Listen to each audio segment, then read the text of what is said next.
Oui, bonjour à tous. Eh bien, écoutez, aujourd'hui, deux thématiques. Un premier thème autour des questions des risques de l'intervention turque au Rojava, et puis un deuxième point sur le débat immigration qui a été engagé par le président de la République.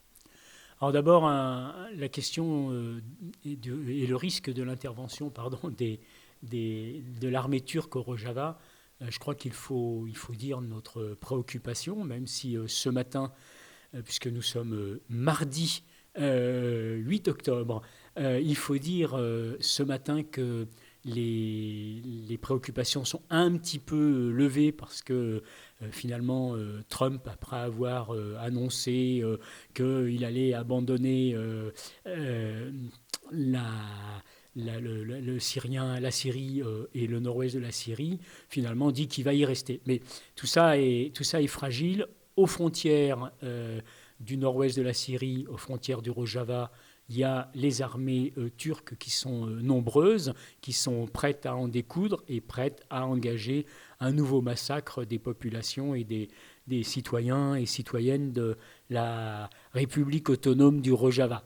Encore que le terme de république ne convient pas, puisque justement, le Rojava n'est pas un État et il souhaite garder son caractère de communauté autonome.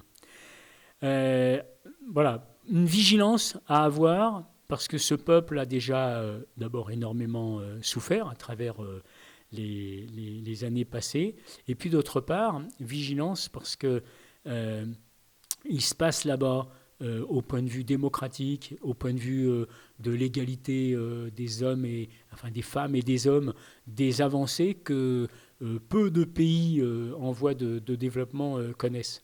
Et puis dernière chose, on sait que derrière ces guerres à répétition, qui sont des guerres de type impérialiste, hein, qui sont conduites par la Turquie sur les Kurdes, eh bien, c'est finalement des pétards, des bombes à retardement, pour le dire autrement, qui sont allumées pour le futur, avec des peuples qui souffrent, et puis sans aucun doute une souffrance qui ne s'arrêtera pas si les guerres continuent.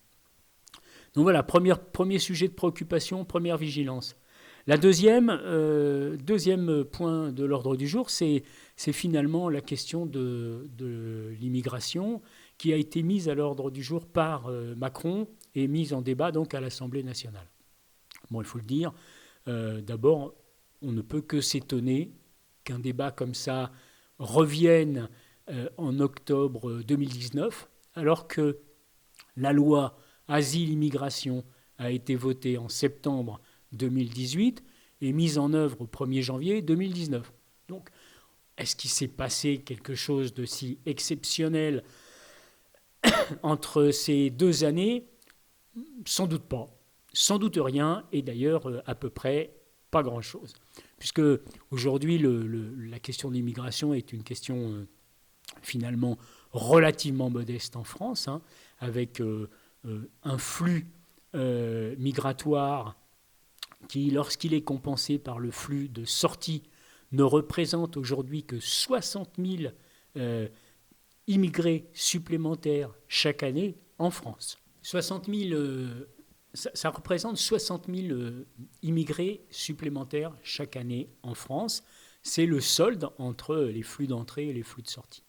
Et ce solde-là, de 60 000 personnes immigrées, vient rejoindre un stock, mais qui est un stock historique, qui a 80 ans, 80 ans de constitution, et qui représente à peine 10% de la population française, et dans lequel il y a de nombreux collègues de travail, de nombreuses personnes que l'on connaît et que l'on fréquente et qui sont parfaitement et totalement intégrées à la société française. En réalité, s'il y a un problème avec l'immigration, c'est bien le problème de l'accueil de l'immigration. C'est-à-dire que lorsque l'on voit les conditions qui sont faites en termes de logement, en termes de santé, en termes d'emploi à ces personnes-là, on peut comprendre qu'effectivement, on retrouve, notamment dans les grandes villes, des gens qui vivent dans des conditions effroyables, qui sont souvent logés sur les trottoirs, qui sont souvent à devoir tendre la main parce qu'il n'y a pas de conditions d'accueil dignes. Et c'est ça qui peut, à la limite, donner le sentiment d'une présence importante en France aux concitoyens. Mais cette présence n'est pas importante. Et puis, vous avez vu que sur le thème de l'aide médicale d'État, l'État, Macron et puis Philippe évoquent que peut-être cette aide serait trop généreuse et pourrait conduire finalement à ce que le pays soit attractif.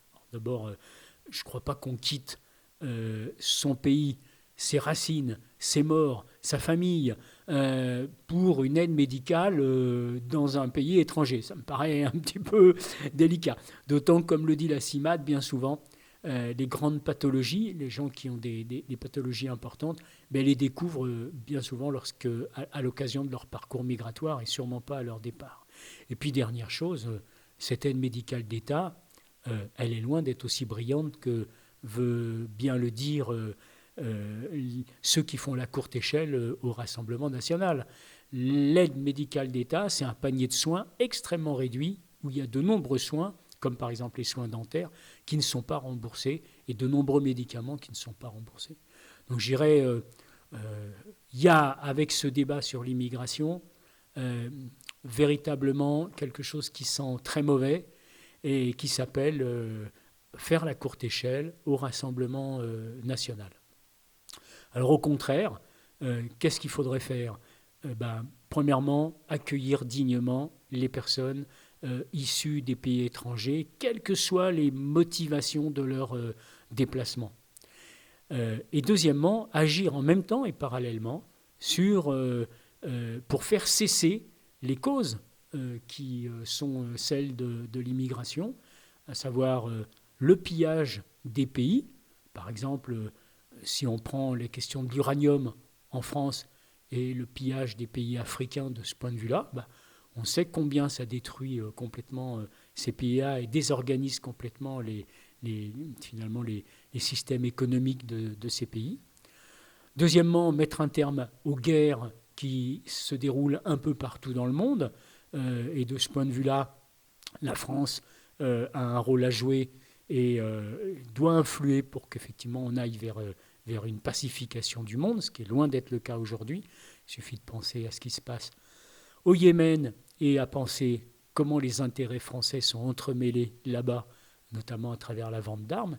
Et puis, dernière chose, c'est la question de la coopération, notamment une coopération qui prend en compte la question de l'urgence climatique et du réchauffement climatique. Donc effectivement, mettre un terme au pillage, mettre un terme aux guerres, mettre en place des coopérations solides, notamment en s'appuyant sur les questions de l'urgence climatique, voilà des solutions autrement plus humaines et qui ne favoriseront pas le développement des égoïsmes.